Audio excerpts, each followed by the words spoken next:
Muy buenas noches, amigas y amigos. Mi nombre es Manuel López Sáenz. Hoy es 18 de diciembre del 2019 y de manera extraordinaria estamos transmitiendo el contenido Ciberterritorio Informativo en su edición número 66 ya. Esta noche de diciembre apunta ya a el tipo de frío, el tipo de clima que vamos a tener a partir de estos días y hasta el mes próximo, un invierno que se vaticina bastante crudo. Muy buenas noches, Ángeles Dávalos, que se incorpora a la transmisión desde el inicio y nos saluda. Nos dice hola, muy buenas noches, gracias por acompañarnos. Vane Retana Vaz, bienvenida, buenas noches, gracias por acompañarnos a todas y todos quienes se incorporan y como siempre nos regalan el amable favor de su presencia. Decíamos hoy 18 de diciembre de manera extraordinaria el contenido Ciberterritorio Informativo número 66, un contenido por la promoción de una cibercultura para el consumo y producción inteligente de contenido en la red, en este caso contenido de carácter informativo puesto a su disposición para que hagan un ejercicio de tesis, antítesis y síntesis sobre los temas más relevantes de la realidad nacional. Buenas noches, Lorena Viruel Montoya, que también se incorpora a la transmisión. Gracias por acompañarnos. Y bueno, vamos iniciando, amigas y amigos, la transmisión, comentarles los contenidos que tenemos preparados para ustedes el día de hoy en este. Vamos a limpiar un poco el lente porque creo que estaba empañando la vista. Ya está mejor. Una limpiadita más. Eso es todo. Bueno, vamos a comentar, amigas y amigos, con ustedes los contenidos que tenemos preparados para el día de hoy.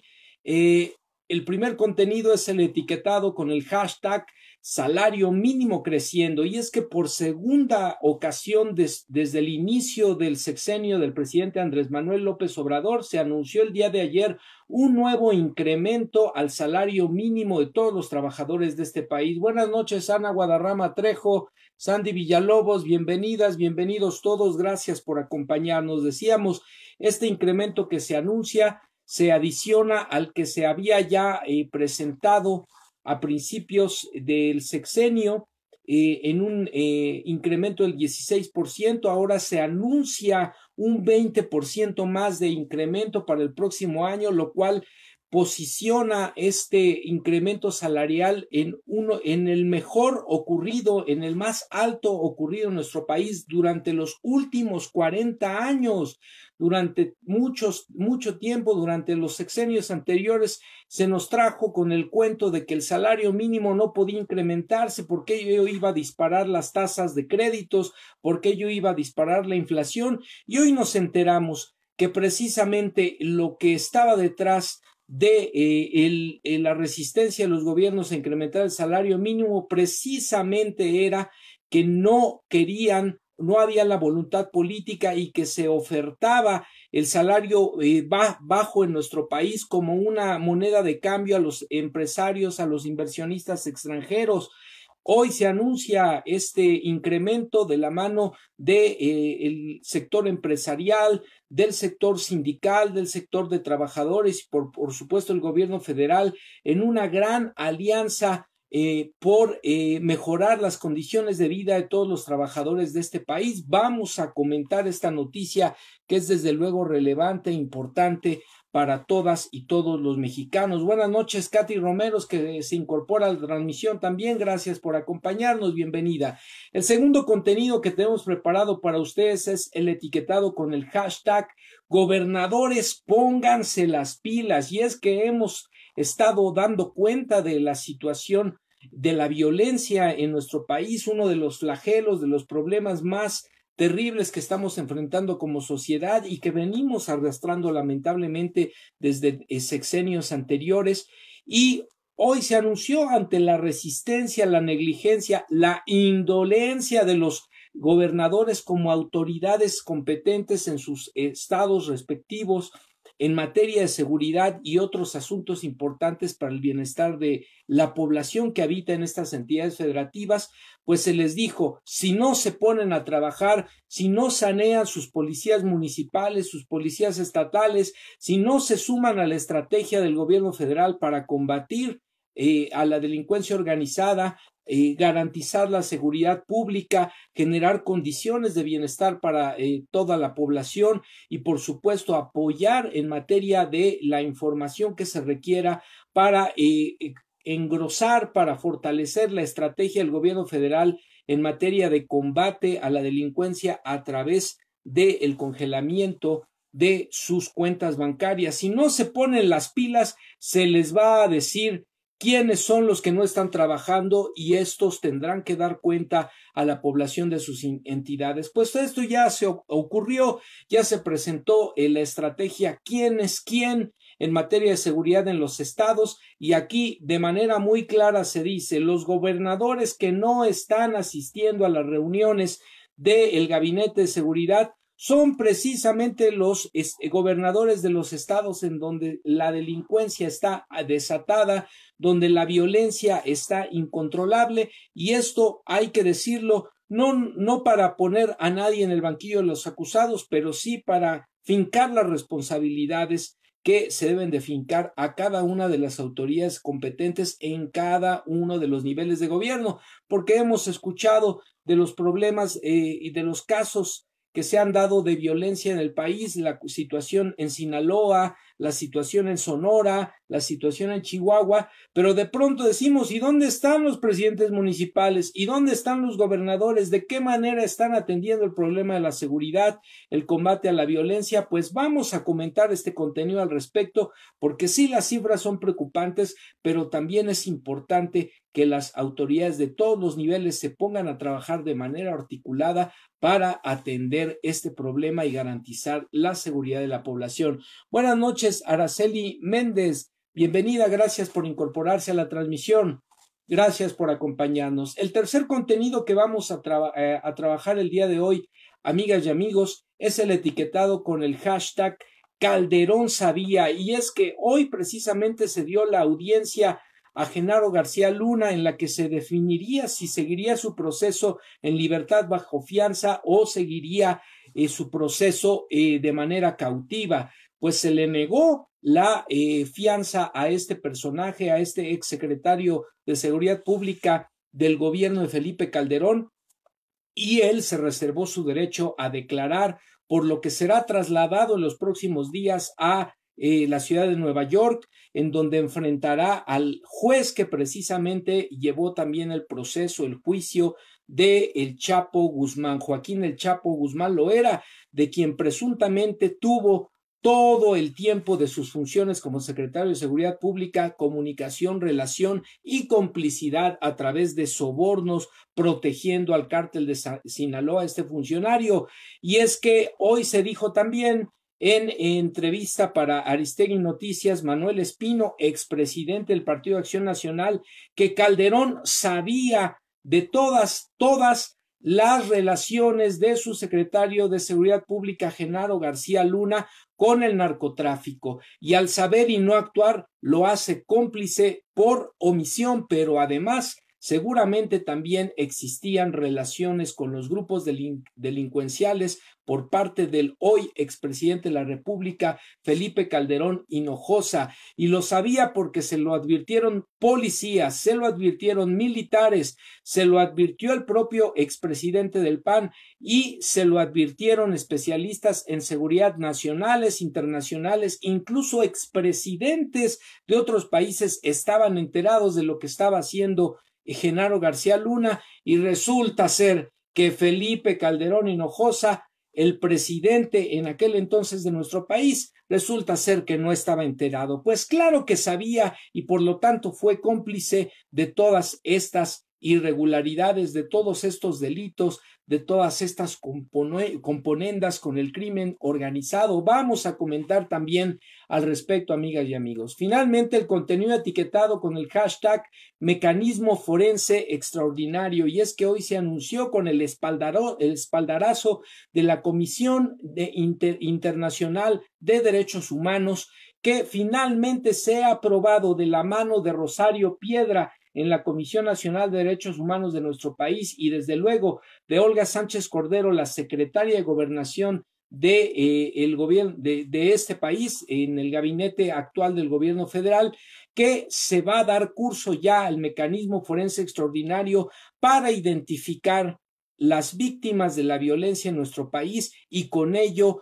iniciar la reparación del daño a las víctimas, justicia a los familiares de las víctimas. Vamos a estar comentando al respecto porque estas estrategias de seguridad equivocadas en sexenios pasados lo que trajeron, entre otras cosas, además de muerte, fue dolor, fue sufrimiento, fue incertidumbre sobre el paradero de los desaparecidos, de los asesinados, de la identidad de las personas que fueron depositadas en fosas clandestinas y también en los servicios médicos forenses.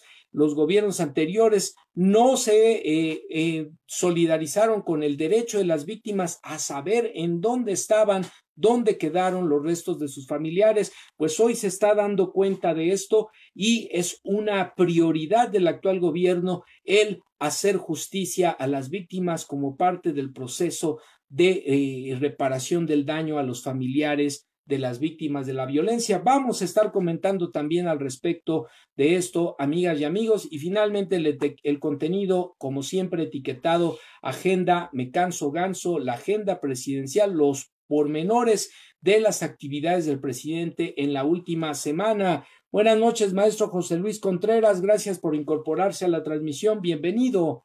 Y bueno, con esto, amigas y amigos, comenzamos con el primer contenido que preparamos y comentamos para ustedes el día de hoy. Este contenido lo recuperamos, por supuesto, del portal de noticias, el portal de noticias del periódico La Jornada, que publica el día de ayer, precisamente martes 17 de diciembre, y que suscriben los periodistas Néstor Jiménez y Enrique Méndez, respectivamente. La nota se titula Histórico aumento de 20% al salario mínimo, precisamente para el próximo año 2020. Buenas noches, Carla Rodríguez, bienvenida, gracias por acompañarnos en la transmisión. En un acuerdo por consenso y unanimidad, el gobierno federal, empresarios y dirigentes sindicales anunciaron un aumento de 20% al salario mínimo para el próximo año, que será de 3,746 pesos mensuales, y de 5% en la zona libre de la frontera norte, donde será de 5,641 pesos mensuales, el mayor incremento logrado en los últimos 40 años en la historia reciente de nuestro país, amigas y amigos. Por supuesto, todavía hay mucho que hacer para recuperar verdaderamente el poder adquisitivo de este salario mínimo, pero figúrense ustedes, en solo un año se han dado dos incrementos, por un lado del 16%, por otro lado del 20%, y estos incrementos no habían ocurrido prácticamente en 4 décadas, en las 4 últimas décadas. De ese tamaño fue el deterioro del salario mínimo, se congeló estos 40 años, ahora se empieza un proceso de recuperación, pero además lo más importante, siempre nos mintieron diciendo que si se incrementaba el salario se iba a disparar la inflación, se disparaban los créditos adquiridos por los trabajadores y esto era un inconveniente para la economía nacional. Pues lo cierto es que en un año se ha incrementado primero en 16%, ahora se va a incrementar en 20% y tenemos la inflación más baja de los últimos años, tenemos el mejor posicionamiento del peso mexicano en los últimos 4 años y tenemos un sector empresarial que está dispuesto a apoyar como nunca a la clase trabajadora de este país de la mano del sector obrero patronal, los representantes sindicales y desde luego el gobierno federal. Así que nos estuvieron mintiendo, amigas y amigos, y hoy por fin estamos viendo que inicia un proceso de justicia laboral, de recuperación del salario mínimo y por tanto del poder adquisitivo de los trabajadores de este país para que ellos y sus familias puedan contar con mejores condiciones de vida. Con ello, para el próximo año el salario se incrementará de 102.69 pesos al día a 123.22 pesos y en la zona libre de la frontera de 176.72 pesos a 185.56 pesos diarios. La recuperación del poder adquisitivo, que perdió 75% en más de 3 décadas, llevará tiempo. No se resuelve por completo, pero con el aumento anunciado en Palacio Nacional el día de ayer, estoy seguro que en 2020, dijo el presidente de la República, vamos a crecer y se consolidará la economía porque se fortalece el mercado interno. En una ceremonia en la que se anunció entre aplausos este incremento, el presidente del Consejo Coordinador Empresarial, Carlos Salazar Lomelín, dijo que el objetivo de incrementar los ingresos de los trabajadores no es solo superar la línea de bienestar individual, sino pasar al bienestar familiar y que esto se logrará cuando el salario mínimo sea por lo menos de 6,500 pesos mensuales, esto es, de 216 pesos con 60 centavos al día. Esa es la meta próxima, amigas y amigos, y para allá se habrá de estar trabajando paulatinamente y recuperando el poder adquisitivo del ingreso mínimo para los trabajadores de este país. Se refirió que el incremento salarial ha sido una lucha de muchos años por parte de organizaciones empresariales que siempre nos topamos con excusas. Fíjense nada más, amigas y amigos, las más recurrentes que los aumentos dispararían la inflación, pero con el nuevo salario se estimulará el consumo, crecerá la demanda y también la inversión. Y es que muchas veces también se nos vino con el cuento decir que los indicadores macroeconómicos era lo más importante para valorar el desarrollo, el crecimiento del país, pero estos indicadores macroeconómicos nunca se reflejaban de manera directa en el salario, en el poder adquisitivo, en las condiciones de vida de los trabajadores. Hoy que se está pugnando por el impulso a uno de los motores más importantes de la economía, que es la economía popular, a través de apoyos de programas sociales, a través de generación de oportunidades de trabajo, a través del incremento al salario, a través de la reducción de la inflación, a través del empoderamiento de nuestra moneda mexicana, pues hoy esto es lo que sí verdaderamente está impactando de manera directa y de manera inmediata en los bolsillos de todos los mexicanos y sorpresivamente los especialistas de las finanzas dicen que la economía está parada y que no hay crecimiento y que no hay desarrollo. Bueno, pues la voz la tienen al final los trabajadores de a pie como ustedes, como yo. Hemos estado viendo mejoras en nuestra situación de vida, en nuestras circunstancias de vida.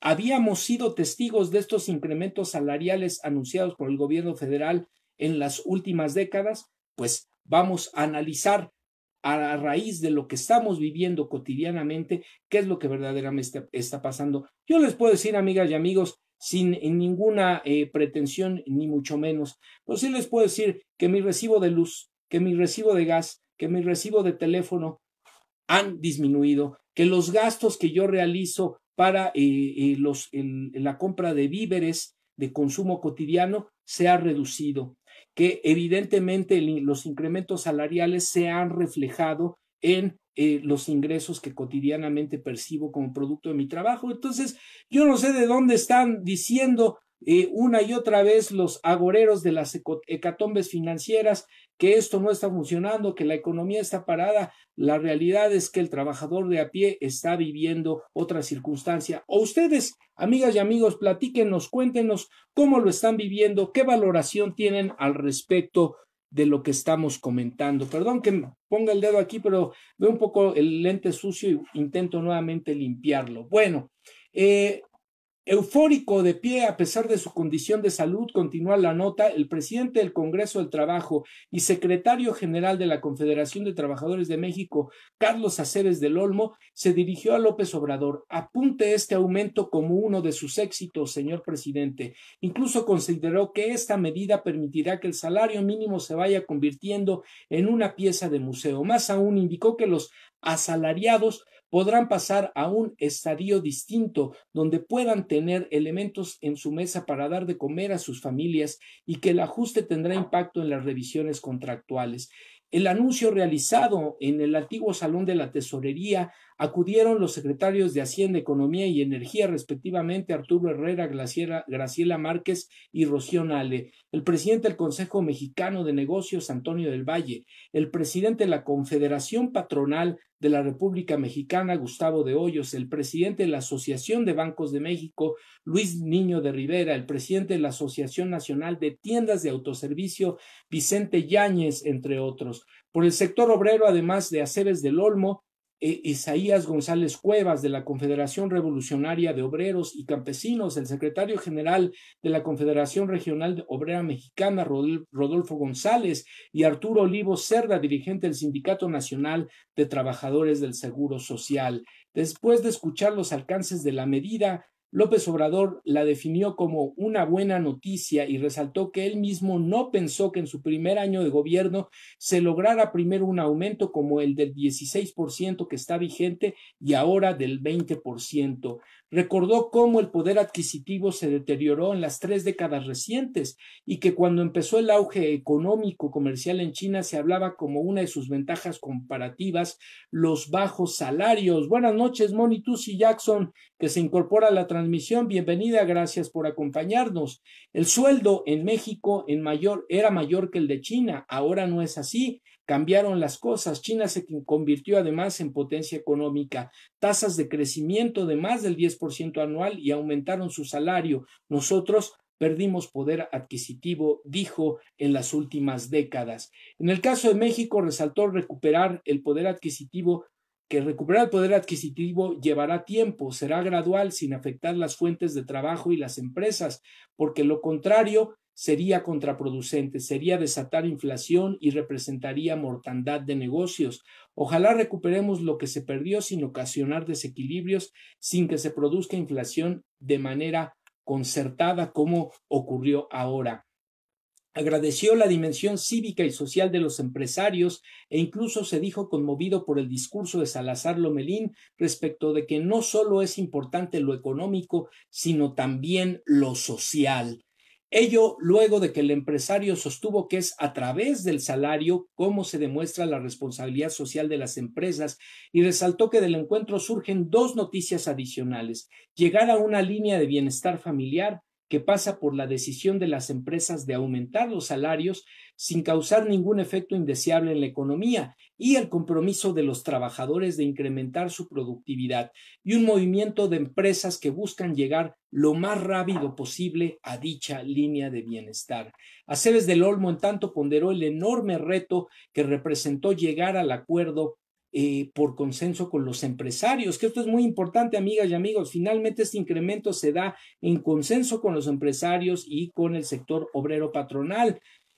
Refirió que el previo encuentro comentó al director del Instituto Mexicano de Seguro Social, Zoe Robledo, que si se logran 3 años continuos de este tipo de aumentos salariales, se incrementarán las cuotas y mejorará también el servicio de las instituciones de seguridad social y de salud al servicio de los trabajadores de este país. Pues aquí lo tienen, amigas y amigos, sin duda una extraordinaria noticia, este anuncio, este incremento que seguirá impactando de manera directa en las condiciones de vida de todas y todos los mexicanos. Ángeles Dávalos nos comenta: por fin, después de sexenios de corrupción e injusticias, se voltea a ver a los trabajadores, que somos quienes sostenemos al país. Efectivamente, además somos contribuyentes fiscales cautivos, nos descuentan directamente los impuestos de nuestro cheque y ahí no tenemos la posibilidad de exenciones, de evasiones fiscales, como sí lo tuvieron los grandes corporativos en sexenios anteriores. Y por otro lado, pues no estábamos viendo el mejoramiento de los servicios a los que tenemos derecho como trabajadores del Estado, situación que se espera mejore a partir de los anuncios de estos incrementos y de otras políticas de corte social que están evidentemente abonando al mejoramiento de los servicios de seguridad, de salud, de educación para todos los trabajadores y los niños y jóvenes de este país. Nos comenta también Ángeles Dávalos, estas son acciones que debemos destacar y reconocer y dejar de repetir tonterías que dicen los medios vendidos a las personas poco informadas. Pues ahí está, por eso ponemos, amigas y amigos, este contenido a su disposición. Ya ustedes dirán, bueno, esta es una tesis que dice lo contrario, es decir, la antítesis, y a partir de ello hacemos nuestra propia síntesis. Esa es la intención de este contenido. Pues bueno, amigas y amigos, cerramos este primer contenido y continuamos con el segundo contenido informativo de la noche. Es el contenido etiquetado con el hashtag Gobernadores, pónganse las pilas. Y esta nota la recuperamos del portal de noticias digital, Sin Embargo, publicada el día de ayer también y firmada por la redacción del portal. La nota se titula Gobernadores del PAN, del PRI y del PRD no van a las reuniones de seguridad. Durazo exhibe, el secretario de Seguridad Pública exhibe a los apáticos. Los gobernadores de Campeche, PRI, Guanajuato, PAN, Tamaulipas, del PAN, Michoacán, del PRD y Chihuahua, también del PAN, muchos de los cuales tienen serios problemas de inseguridad en sus entidades, no asisten a las reuniones de seguridad, amigas y amigos. ¿Qué les parece? De acuerdo con el reporte presentado esta mañana por Alfonso Durazo Montaño, titular de la Secretaría de Seguridad y Protección Ciudadana. Se trata de Carlos Miguel Aiza González, gobernador sustituto de Alejandro Moreno en Campeche, desde el 13 de junio de 2019, por Diego Sinué Rodríguez Vallejo de Guanajuato, cuya entidad encabeza, por cierto, casi todos los crímenes, los índices de delitos cometidos en el país. Francisco Javier Cabeza de Vaca de Tamaulipas, el michoacano Silvano Aureoles Conejo y Javier Corral Jurado de Chihuahua, respectivamente. Así que miren nada más, amigas y amigos, cuando se trata de pedir presupuesto para las acciones de gobierno, ahí están, pero prestos y veloces para ir a Palacio Nacional y exigir por las buenas y hasta por las malas que se les entreguen los recursos que por cierto se han entregado conforme a la ley. Lo que pasa es que ya no hay moches y estaban acostumbrados a estas partidas discrecionales en contubernio con los legisladores de sus partidos que no más se han permitido, que no más se permitirán y que evidentemente esto los tiene muy molestos, muy inconformes. Pero fíjense nada más, son los estados que más problemas de violencia tienen en el país y resulta que no quieren trabajar de manera coordinada con el gobierno federal, no están acudiendo a las reuniones, no están tomando acuerdos, no están trabajando de manera articulada, colaborativa, a pesar de que se les entregan las partidas presupuestales, de que tienen los recursos de ley, de que tienen policías municipales, policías estatales, y ahí tendrían que empezar a hacer una tarea de revisión, de limpia, de inteligencia, para ver quiénes de los elementos están cooptados por el crimen organizado y empezar a remover esas estructuras. Pues no quieren trabajar, no quieren participar, pero eso sí, están dando la nota roja a sus estados por los altos índices de violencia. Ahí lo tienen, amigas y amigos. Desde Palacio Nacional, Durazo Montaño detalló que en la lista de inasistencias también se encuentran los gobernadores de Aguascalientes, también del PAN, Querétaro, también del PAN, y de Quintana Roo, del PRD, liderados por Martín Orozco Sandoval, Francisco Domínguez Servién y Carlos Joaquín González, respectivamente. Frente al presidente Andrés Manuel López Obrador, recordó que para lograr la coordinación de todas las instancias vinculadas con la seguridad, sostienen reuniones estatales y en las 150 regiones en las que se ha dividido al país, las cuales aumentarán a 200 regiones el próximo año. Respecto a los gobernadores que sí acuden a las reuniones de seguridad, el funcionario declaró que Claudia Sheinbaum Pardo, jefa de gobierno de la Ciudad de México, se ubica por encima de todos en virtud de que se llevan a cabo encuentros también los sábados y domingos, respectivamente. Tlaxcala, Tabasco, Sinaloa, Nuevo León y San Luis Potosí son las otras entidades que se han caracterizado, por ser partícipes de los encuentros entre autoridades. Durazo Montaño precisó que cuando no asisten los mandatarios estatales también puede ir en representación algún funcionario de alto nivel. Finalmente, en su oportunidad, el presidente López Obrador pidió a las autoridades locales que se apliquen. Muchos lo hacen, otros delegan y eso no es recomendable. Este es el problema que más les preocupa a la gente y por eso se debe tener toda la atención más que otros y hay veces que no se atiende de manera directa, aseguró. También hizo un llamado a revisar el funcionamiento de los responsables de seguridad pública con el objetivo de saber quiénes son los jefes de la policía, quiénes son los procuradores, ya que hay casos donde llevan mucho tiempo los jefes de policía y van muy bien las cosas y en otros casos pues definitivamente no están funcionando. Por otra parte, señaló que las 32 entidades, de las 32 entidades son 10 en las que se concentran el porcentaje de mayor violencia. En unas hemos podido avanzar, dijo el mandatario, y en otras ha sido más complejo, más difícil, como es el caso de Guanajuato, donde el principal problema que tenemos son los homicidios. A veces representan hasta el 15% de los homicidios diarios que se tienen registrados en el país. Y no conforme con eso, el gobernador de Guanajuato hoy salió a bravuconear y a decir que de todos modos, aunque lo balconeen, no asistirá a las reuniones. Bueno, pues que vaya y que le dé la cara a sus gobernados a decirles que él no quiere trabajar por el combate a la inseguridad, él no quiere trabajar por combatir a la delincuencia organizada, no quiere el apoyo del gobierno federal y ese es el resultado. Lo que están viviendo los guanajuatenses es el resultado de la indolencia, de la negligencia, de la desfachatez, de la falta de compromiso y de trabajo de su gobernador Diego Sinue, quien ha traicionado la promesa que hizo en su toma de posesión de servir y velar por la seguridad y el bienestar de la población. Este insigne gobernador emanado de las filas del Partido Acción Nacional, pues ahí lo tienen y ahí los tienen, amigas y amigos, pintados de cuerpo entero estos panistas, estos priistas y estos perredistas que nada más no quieren hacer su trabajo, que sí quieren seguir robando, que quieren seguir en contubernio con el crimen organizado y que a la hora de rendir cuentas quieren repartirle culpas al gobierno federal cuando ellos no están haciendo la función que les corresponde. Si no pueden, renuncien y dejen de engañar a los votantes de sus estados que en algunos casos los eligieron de manera mayoritaria. Pues aquí lo tienen, amigas y amigos, y complementando esta nota tenemos, por supuesto, una serie de datos importantes para todos. Estos datos los retomamos del portal El Semáforo de la Violencia, y aquí encontramos que en el último corte, el tercer trimestre, con su tope hasta el mes de octubre de este 2019, tenemos que clasificados los delitos en el país, los homicidios en octubre a nivel nacional fueron en total 2,430.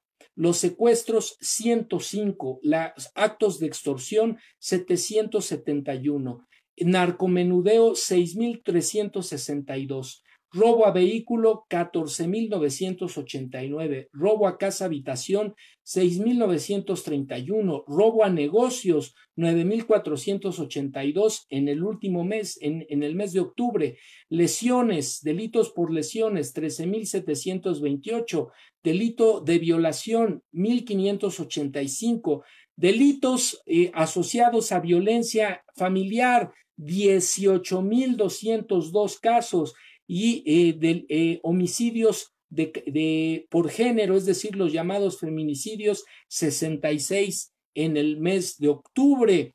Y aquí, amigas y amigos, un primer análisis que hay que hacer es qué de lo que le compete a las autoridades es importante atender, combatir en materia de estos delitos, pero también hay un aspecto que le toca a la sociedad, a la ciudadanía de a pie. Por ejemplo, es impresionante la cantidad de delitos que se cometieron en este corte, en esta muestra, en el mes de octubre de este año, y relacionados con la violencia en las familias. 18,202 es el índice más alto de delitos ocurridos en el mes de octubre, en este corte reciente.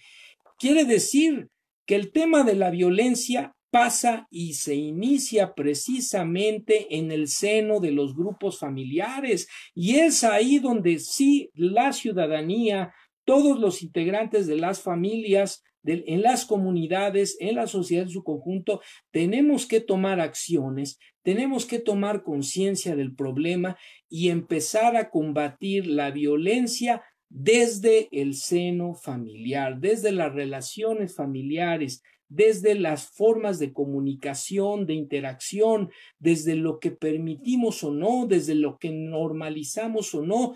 Es ahí el primer paso que hay que dar para combatir la violencia. Después, por supuesto, están las instituciones de la sociedad, la escuela, los distintos espacios de socialización y, por supuesto, ya a nivel macro, pues lo que está sucediendo en materia de seguridad pública en las comunidades, en las entidades y en el país en su conjunto. Pero las familias tenemos mucho que hacer y de decir, las escuelas tenemos mucho que hacer y decir en materia de prevención, de combate y de erradicación de la violencia a través de nuestra función como agencias socializadoras. Y bueno, uno de los indicadores que por supuesto más preocupa es el índice de homicidios.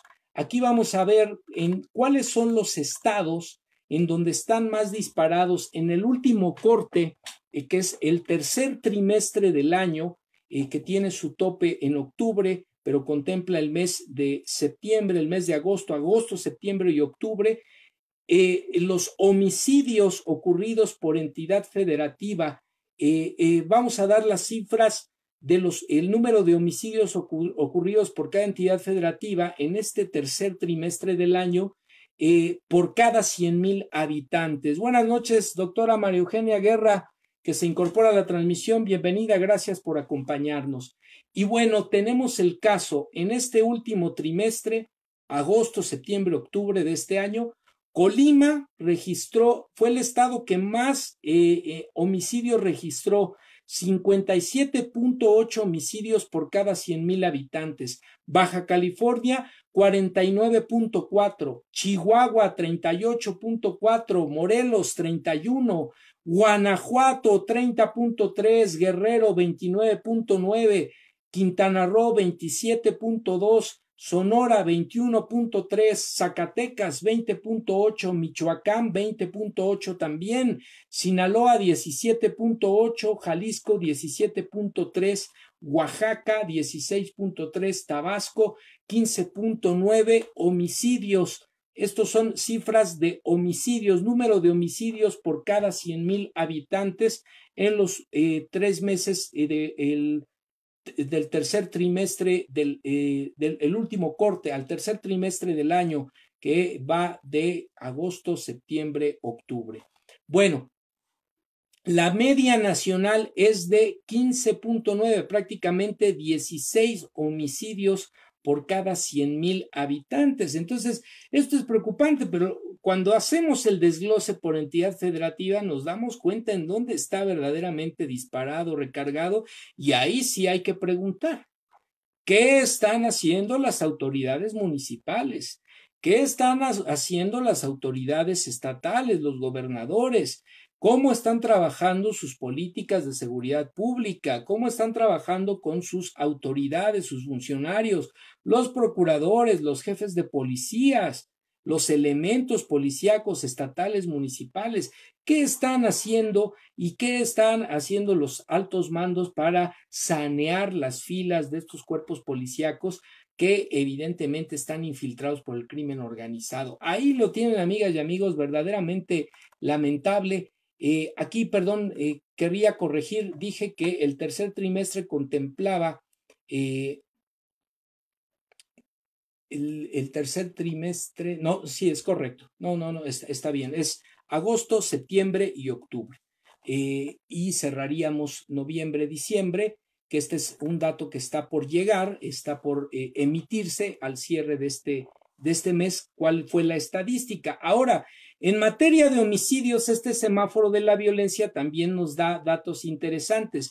Hay una comparativa, ustedes lo pueden verificar en internet, el semáforo de la violencia, entre lo que fue el año 2018 y lo que ha sido este año 2019. Y aquí lo que vemos que en materia de homicidios a nivel nacional, desde el mes de junio al mes de octubre, se observa una tendencia a la baja. Si ustedes observan la gráfica, la consultan en internet, la gráfica en línea que corresponde a la línea azul marino es el año 2019, la azul claro es el año 2018. Y entonces tenemos la perspectiva del mes de enero al mes de abril hubo una tendencia a la baja, de abril a junio hubo un incremento, un ligero incremento, y de junio a octubre se mantuvo una tendencia a la baja, pasando de 2.560 homicidios cometidos en junio del 2019 a 2.405 homicidios en septiembre y un ligero incremento en octubre a 2.430 homicidios a nivel nacional cometidos en el mes de octubre. Empezamos el año con 2.463 homicidios en enero y estamos cerrando el año en 2.430. Si observan, no ha habido picos y la tendencia es ligeramente hacia la baja. Por supuesto que es un tema todavía delicado, un tema que hay que seguir atendiendo, que requiere de la colaboración de todas las autoridades en todos los niveles gubernamentales, así como de la colaboración, decíamos, de la misma ciudadanía para ir sensibilizando, concientizando, previniendo, combatiendo y eventualmente lograr la erradicación de todo tipo de violencia, por supuesto, esta violencia asociada pues a la pérdida de vidas, que una sola vida ya es un indicador de que las cosas están mal, mucho más el caso de las cifras que estamos teniendo, pero también hay que decirlo, hay una tendencia que se ha mantenido y que está paulatinamente yendo a la baja. El problema es complejo, se tienen que atender las causas, se tiene que generar oportunidades de desarrollo, de crecimiento, se tiene que trabajar mucho en materia educativa, se tienen que sanear los cuerpos policíacos, se tienen que profesionalizar, se tiene que crear nuevos cuerpos de seguridad, se tiene que actuar también con la inteligencia en cuanto a los cuerpos de seguridad y también la inteligencia financiera, como se está actuando en la actual administración, pero pues no van a haber resultados notables en el corto plazo. Estas tareas son a mediano, a largo plazo y los resultados también a mediano, a largo plazo, aunque hay una tendencia que se observa. Y bueno, pues ustedes lo pueden verificar también, el semáforo de la violencia. Pues vamos cerrando, amigas y amigos, por supuesto, agradeceremos sus comentarios, su participación, sus preguntas, acuerdos, desacuerdos, propuestas de contenidos. Acuérdense que la idea de este espacio es promover también un ejercicio de tesis, antítesis y síntesis para tomar propia postura sobre los temas más relevantes de la realidad nacional. Bueno, y continuamos con el tercer contenido del día de hoy, etiquetado con el hashtag Calderón sabía. ¡Claro que sabía! Y esta nota la recuperamos del portal digital de noticias Aristegui Noticias, publicada el día de hoy precisamente y que está firmada por la redacción del portal. La nota dice: expresidentes advirtieron a Calderón de los nexos de García Luna con el Chapo Guzmán. Dijo en entrevista el expresidente del PAN, Manuel Espino. El exlíder panista reveló que expresidentes y expertos en materia de seguridad alertaron a Felipe Calderón sobre la colusión de su entonces secretario de Seguridad con el crimen organizado. Manuel Espino, expresidente del Comité Ejecutivo del Partido Acción Nacional, afirmó que el expresidente Felipe Calderón sabía de los presuntos vínculos criminales de su exsecretario de Seguridad, Genaro García Luna, y que exmandatarios de Latinoamérica, expresidentes de diferentes países en la región Latinoamérica, le advirtieron sobre los nexos de su entonces funcionario. Así que no puede decir que no sabía ni llamarse a la sorpresa por las recientes acusaciones, el arresto y el proceso ya judicial que está enfrentando García Luna en los Estados Unidos.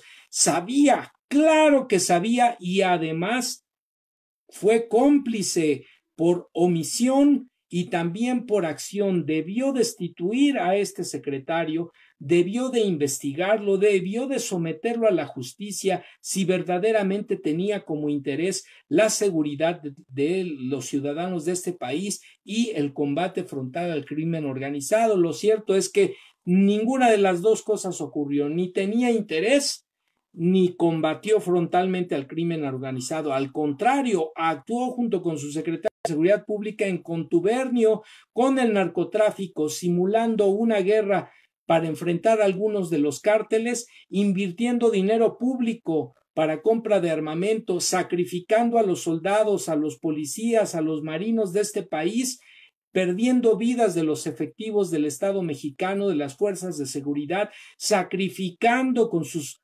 llamados criminalmente daños colaterales a civiles, a personas inocentes, con esta guerra simulada, con esta violencia desatada irresponsablemente por su gobierno, y encima sabía del contubernio y lo solapó.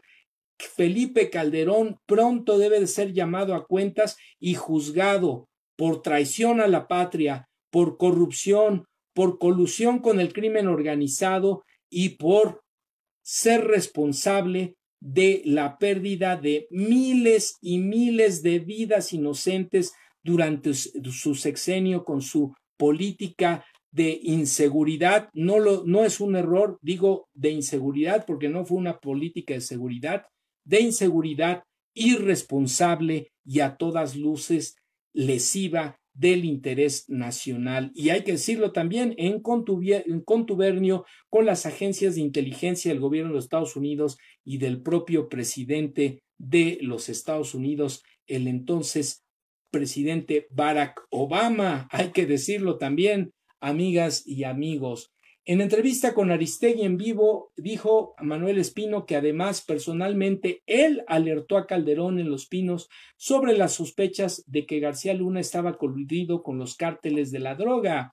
García Luna fue detenido en Texas el 10 de diciembre, acusado por fiscales estadounidenses de narcotráfico, de haber recibido sobornos multimillonarios del cártel de Sinaloa y de mentir a agentes migratorios en su solicitud de ciudadanía norteamericana. Fíjense bien, y esto hay que resaltarlo porque he escuchado a algunos lamebotas de los medios de comunicación tradicionales decir que se le está linchando al ingeniero García Luna y que se le está acusando por traficar 3 tristes kilos de cocaína. No, señores, no sean hipócritas ni tampoco irresponsables. Se le acusa de recibir sobornos multimillonarios del cártel de Sinaloa. Se le acusa de actuar en contubernio con el crimen organizado, siendo nada más y nada menos que el secretario de Seguridad Pública de este país. De eso se le está acusando, señoras y señores, no se nos olvide. Nos dice la doctora María Eugenia Guerra, si sabía es cómplice y no creo que por omisión, es altamente probable que algo le haya tocado, por supuesto, o García Luna algo le sabe y por eso no le amarró las manos a García Luna. Pues sí, ahí habría que ver, hay que estar a la expectativa, amigas y amigos, como lo apunta la doctora Guerra, porque García Luna le fue negado el día de hoy el derecho a fianza para seguir su proceso en libertad condicional, es decir, va a seguir su proceso en la cárcel, pero además va a ser trasladado a Nueva York y ahí va a enfrentar a la corte del juez que llevó el proceso también del Chapo Guzmán. Así que en los próximos días vamos a ver qué es lo que pasa, porque si Genaro García Luna decide confesar y se acoge al programa de testigos protegidos, pues ahí sí nos vamos a enterar de todo el contubernio que hubo entre el crimen organizado, las instituciones del Estado mexicano, expresidentes, ministros, policías, militares, gobierno de los Estados Unidos, agencias de inteligencia. Va a haber información a la que vamos a tener acceso, así que no pierdan el interés en esto, amigas y amigos, estemos al pendiente de lo que habrá de ocurrir en los próximos días.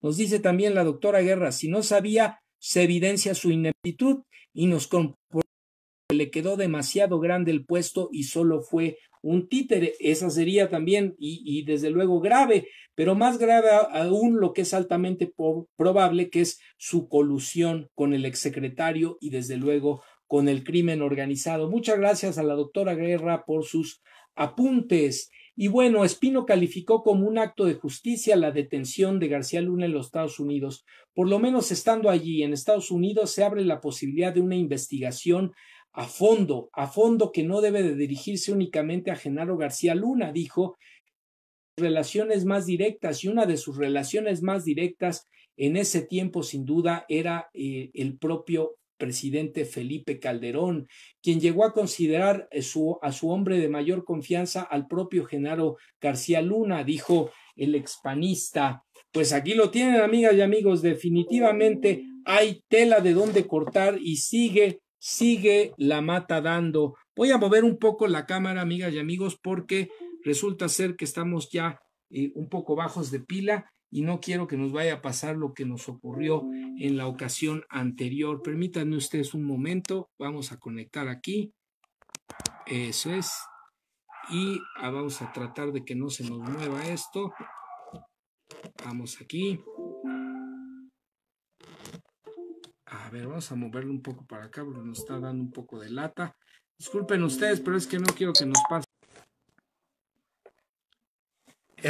Bueno, ya estamos aquí de regreso, amigas y amigos. Se cortó lamentablemente la transmisión, pero bueno, ya estamos aquí de regreso. Les decía yo que iba a mover la cámara porque se me estaba ya descargando el teléfono y no quería que nos pasara lo de alguna emisión anterior que se nos apagó en plena transmisión. Bueno, pues estamos aquí de nuevo, esperemos que se reconecten. Les pedimos una disculpa por los problemas técnicos, pero bueno, esperamos un momentito a que nos hagan favor nuevamente de conectarse para iniciar o continuar, mejor dicho, la transmisión. Ya estamos ahora sí. Vamos a esperar un momentito porque por temas de conexión aquí del dispositivo, para que no se nos descargara, se nos suspendió la transmisión. Vamos a ver si se reconectan. Vamos a dar un poco de tiempo. Aquí ya estamos nuevamente, ya se incorporó otra vez Ángeles Dávalos, nos dice se corta, sí, se nos cortó porque traté de conectar el teléfono, pues ya está descargando y eso generó el problema, pero bueno, estamos aquí nuevamente, ojalá y nos hagan favor de incorporarse. Ya está aquí nuevamente Vani Retana Vaz, gracias, ya estamos nuevamente al aire.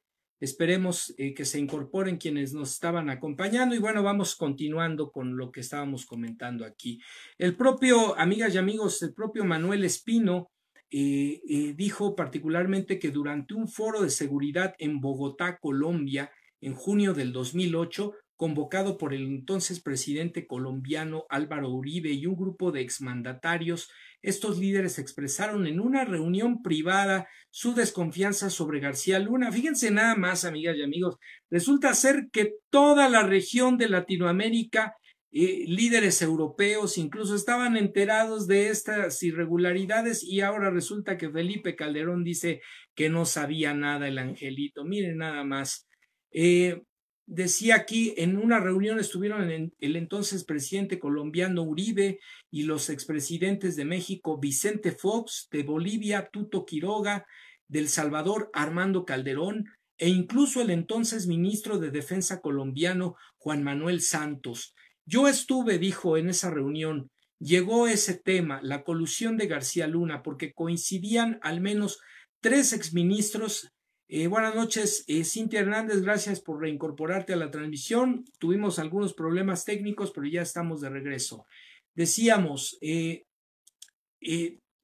coincidían al menos 3 exministros y ahí pidieron que lo que se tratara de México en esa reunión, que si había una propuesta que generar se le hiciera llegar directamente al presidente Calderón, pero con la súplica de que esa información no la tuviera García Luna, porque tenían la certeza de que él filtraba información fidedigna, información de inteligencia a los grupos del narcotráfico, dijo Espino. Incluso en un foro organizado en Ciudad Juárez, en México,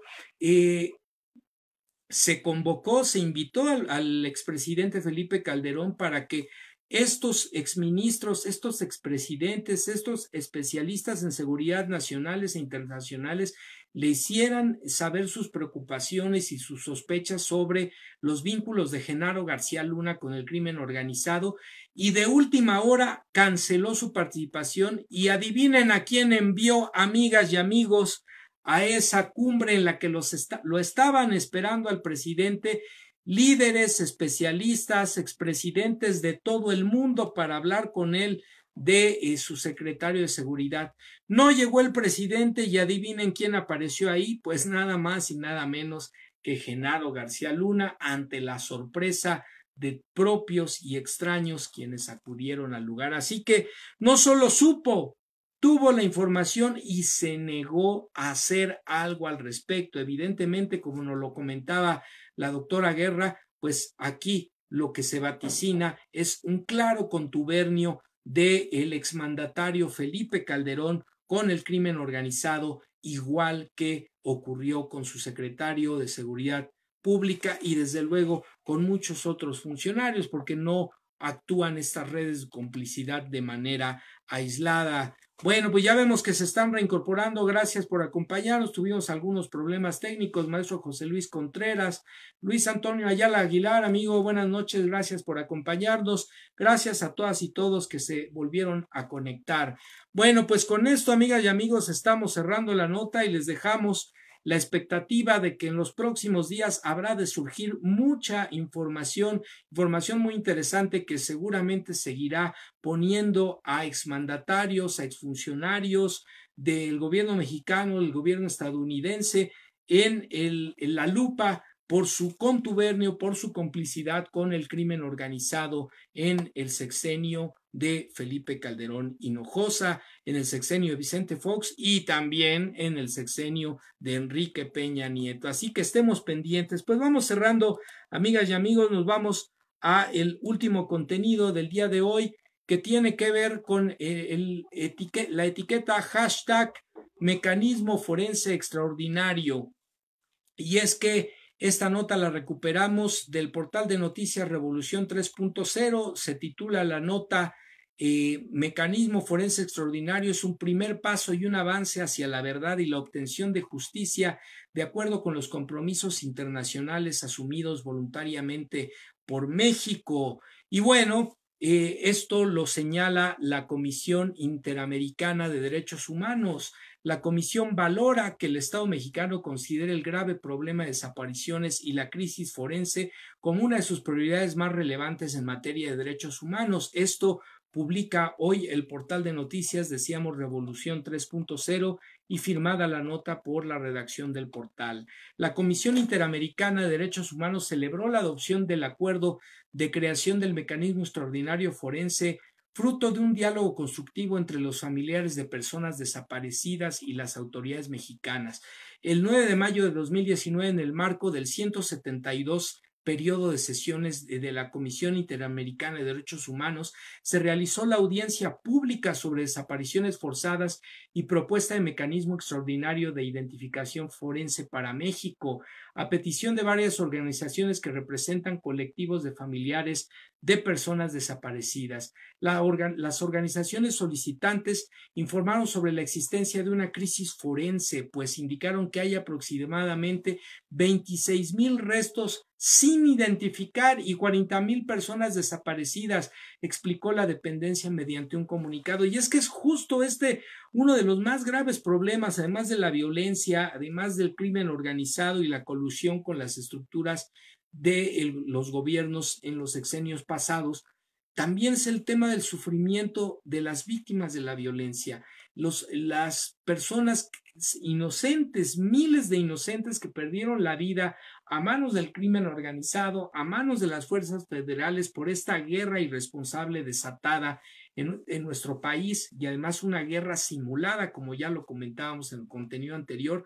Y por otro lado, las familias, que a la fecha muchos de ellos no saben dónde están sus familiares, dónde quedaron sus cuerpos, si están desaparecidos, si están con vida, si ya perdieron la vida. Esa incertidumbre, amigas y amigos, mata. Esa incertidumbre es un sufrimiento verdaderamente abrumador para las familias de las víctimas de la violencia, y esto es lo que se está buscando también reparar. No solo es el cambio de estrategia, la generación de oportunidades, el uso de inteligencia, la coordinación de cuerpos de seguridad, sino también la reparación de víctimas de la violencia. Este es un aspecto que debemos de perder de vista y que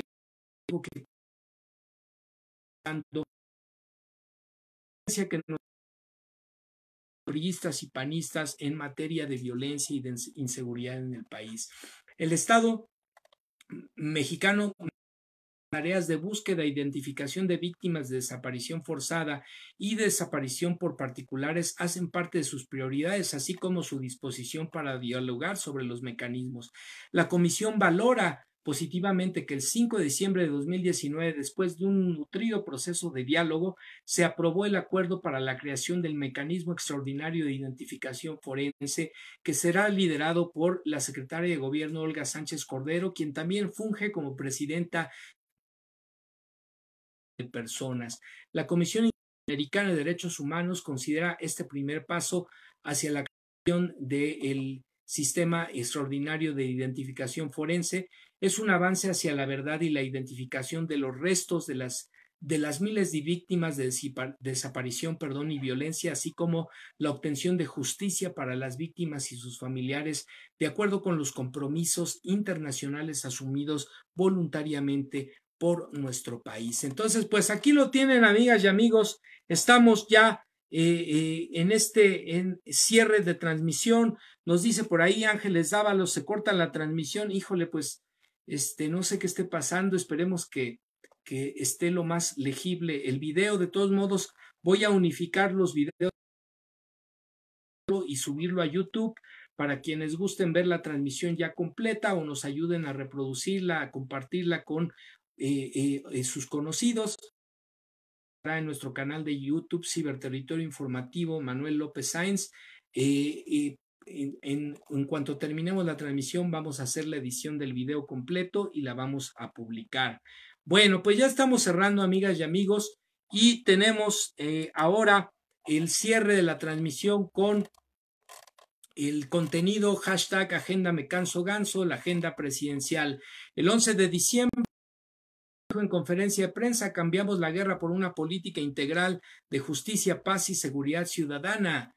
El 12 de diciembre se dijo también en conferencia de prensa, vamos a estigmatizar la corrupción, a erradicarla. El 12 de diciembre también anunció el presidente, en México ya cumplimos, el Ejecutivo firmó y el Senado ratificó el TEMEC, ahora corresponde hacer lo propio a los congresos de Estados Unidos y Canadá. Es una buena noticia y es en los próximos días. 13 de diciembre, en conferencia de prensa se dijo, la clave de nuestra política económica es no permitir la corrupción, ser un 13 de diciembre también en gira de trabajo, solo en Chiapas y Tabasco se están cultivando 350,000 hectáreas de árboles maderables y frutales, con el empleo permanente para 140,000 campesinos del programa Sembrando Vida. El 14 de diciembre dice reunión Sembrando Vida en Coatzacoalcos, Veracruz. El 15 de diciembre dijo el presidente, estuvimos en Hidalgo, la gira de supervisión del programa Sembrando Vida en los estados de Chiapas, Tabasco y Veracruz. Es el programa de reforestación más grande del mundo. El 16 de diciembre el sureste se dijo en conferencia, el sureste requiere comunicación, desarrollo, que se puedan crear empleos y que exista bienestar, y en eso se está trabajando. El 16 de diciembre también se anunció el aumento al salario mínimo. En 13 meses, dijo el presidente, logramos consenso y se incrementó primero en 16% y ahora se incrementará el 20%. El 17 de diciembre se dijo en conferencia de prensa, sin justicia no hay garantía de seguridad, tranquilidad ni paz social. El 17 de diciembre también recibió el presidente a Raldan Stephenson, director ejecutivo de AT&T, la empresa de seguridad de telecomunicaciones, más importante del mundo. Me informó que seguirán, dijo el presidente, invirtiendo en México y fortalecerán sus operaciones, lo cual implica incrementar la competencia y en beneficio de los consumidores. 17 de diciembre también dijo, conversamos con directivos y aficionados de las ligas de béisbol mexicana y del Pacífico. Estuvieron entre otros Alfredo Harp, principal promotor de este deporte en el país, Carlos Slim, Carlos Bremer y 3 leyendas del deporte, Adrián González, Fernando Valenzuela y Pepe Maiz. El 18 de diciembre, hace 16 horas, en conferencia de prensa se dijo, continuamos atendiendo las causas de la inseguridad y la violencia. Pues con esto estamos cerrando, amigas y amigos. Pido una disculpa por las interrupciones ocurridas de la transmisión. Vamos a mandar los saludos a quien en este último corte nos siguieron. Ángeles Dávalos, ¿quién más por aquí? Vaner Retana Vaz, Cintia Hernández, BG Jean, maestro José Luis Contreras, Luis Antonio Ayala Aguilar, y bueno, también damos las gracias en los otros cortes del video que vamos a editar por las interrupciones. Recuerdo a la doctora Guerra, Moni Tusi Jackson, a Itzel Santos, a